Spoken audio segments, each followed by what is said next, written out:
As senhoras do Antigo Egito possuíam uma profunda compreensão da atração e da sedução nas suas diversas formas.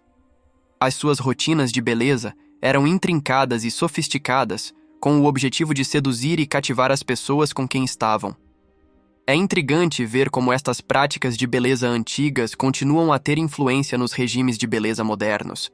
Por isso, preparemo-nos para conhecer alguns dos factos sexuais que nunca ouviu falar sobre as mulheres do Antigo Egito.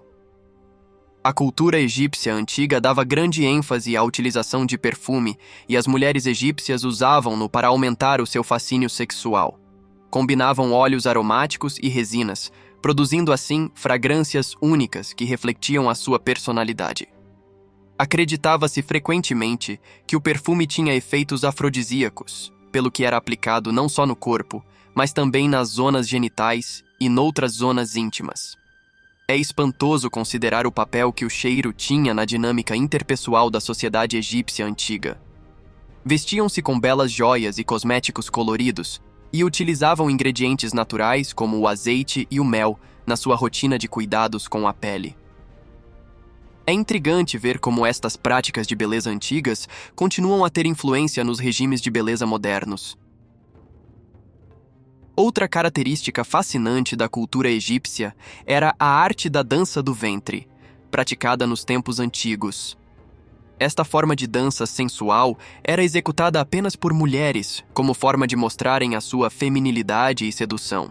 Acreditava-se que os movimentos fluidos e as ondulações rítmicas despertavam o desejo tanto nos homens como nas mulheres. Era uma celebração da sexualidade e da fertilidade, para além de ser um tipo de entretenimento por direito próprio. A cultura egípcia antiga reverenciava a sexualidade e considerava-a uma parte sagrada da vida, pelo que era amplamente honrada nessa comunidade. Ísis, a deusa egípcia, era venerada como a representação por excelência da feminilidade e da sensualidade na altura, pelo que desempenhava um papel importante neste contexto. Acreditava-se que o ato de fazer amor era uma ligação celestial e, para ter uma vida sexual saudável e satisfatória, os casais procuravam as bênçãos de Ísis. É espantoso pensar como os antigos egípcios reconheciam o poder da sexualidade e a associavam à espiritualidade. Os antigos egípcios conheciam muito bem os diferentes tipos de compostos naturais que podiam aumentar a libido e aumentar o prazer sexual. Para criar afrodisíacos eficazes, utilizavam o feno grego, a canela e até o excremento de crocodilo como ingredientes ativos. É fascinante saber até onde iam para tornar os seus momentos privados mais excitantes e satisfazer as suas necessidades e desejos.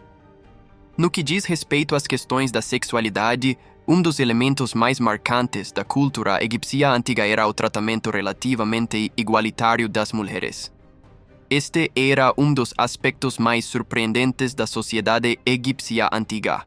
As mulheres não estavam sujeitas a repercussões significativas por se envolverem em atividades como o divórcio dos maridos, a aquisição de propriedades ou casos extraconjugais. Ao contrário de muitas outras civilizações antigas, não restringiam de forma alguma o comportamento sexual.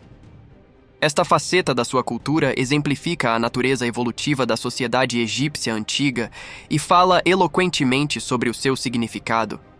Os antigos egípcios pensavam que as representações de animais a fazer sexo eram menos repulsivas do que as de pessoas a fazer sexo.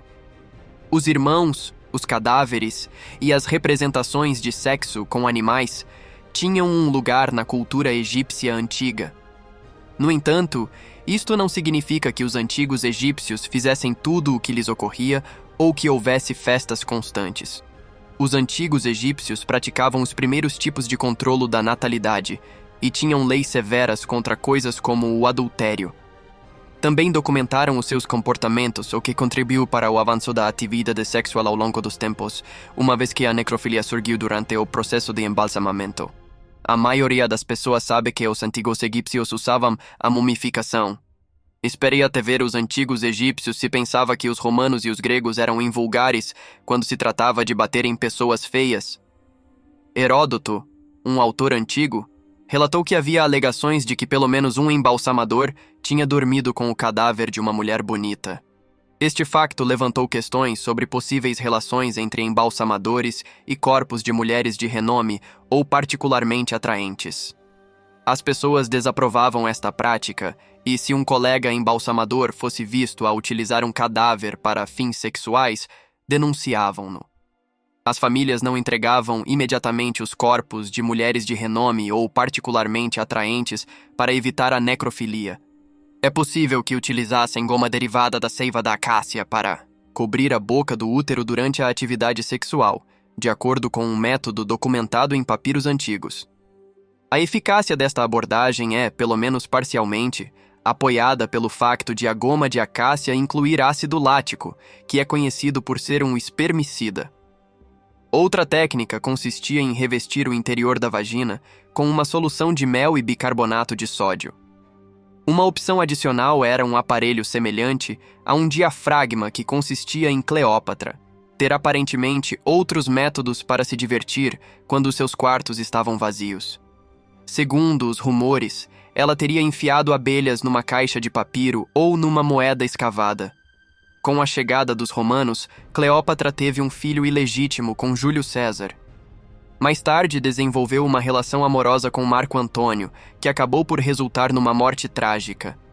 O zumbido das abelhas no interior do equipamento tê-lo-ia feito vibrar e mover-se, tornando-o ideal para os alegados propósitos de Cleópatra. A ideia do acasalamento humano-animal representada nos glifos tem uma conotação espiritual. Há quem afirme que o que parece ser um ato sexual entre duas pessoas é mais ofensivo do que o que parece ser um ato sexual entre um humano e um animal, porque os antigos egípcios pensavam que os actos físicos representados entre um animal e um humano eram menos ofensivos visualmente do que os representados entre dois humanos. Na arte, a bestialidade tem um lugar especial. A representação de pessoas adormecidas é um exemplo disso. Embora a maioria dos indivíduos do Antigo Egito não participassem em incestos, vários deuses e membros da família real caçaram e tiveram filhos como seus irmãos. A mitologia egípcia contém vários exemplos de relações irmão-irmã, como Seth e os seus sobrinhos, Osíris e Isis, Shu e Tefnut. Além disso, as famílias reais do Antigo Egito casavam-se habitualmente porque gostavam de imitar os deuses.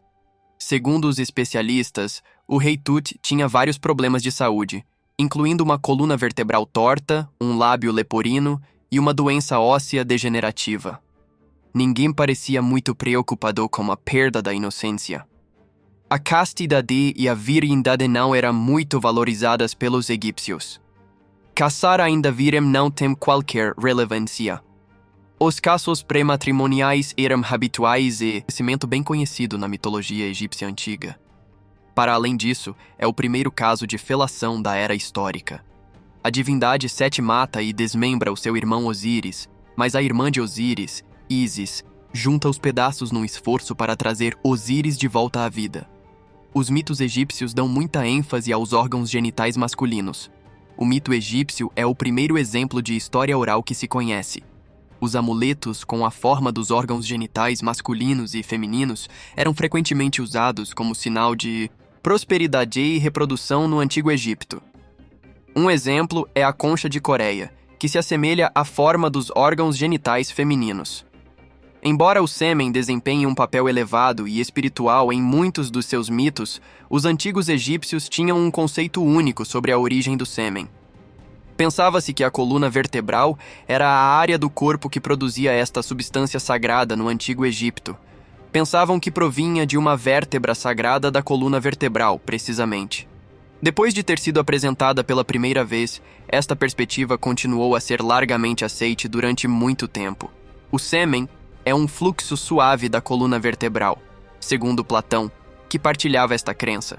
Dois deuses, sêmen e um dos mitos que constituíram a base da antiga religião egípcia. A narrativa de Set e Horus tem um tom nitidamente sexual que está relacionado com as concepções mais gerais da cultura sobre sexo, fecundidade, origens e poder. No conto, Seth tenta perfurar Horus quando os dois deuses, Seth e Horus, que têm uma relação tensa, se deitam para descansar. Como os outros deuses evitariam Horus se descobrissem que ele era o destinatário dessa união, Hor Isis espalha semen de cavalo sobre algumas alfaces e dá-o a comer a Set. Como resultado deste truque, os deuses acreditam que foi Horus e não Set quem o penetrou e vem-no de forma negativa. Eventualmente, Horus torna-se o rei do Egito. Obrigado por assistir. Adeus.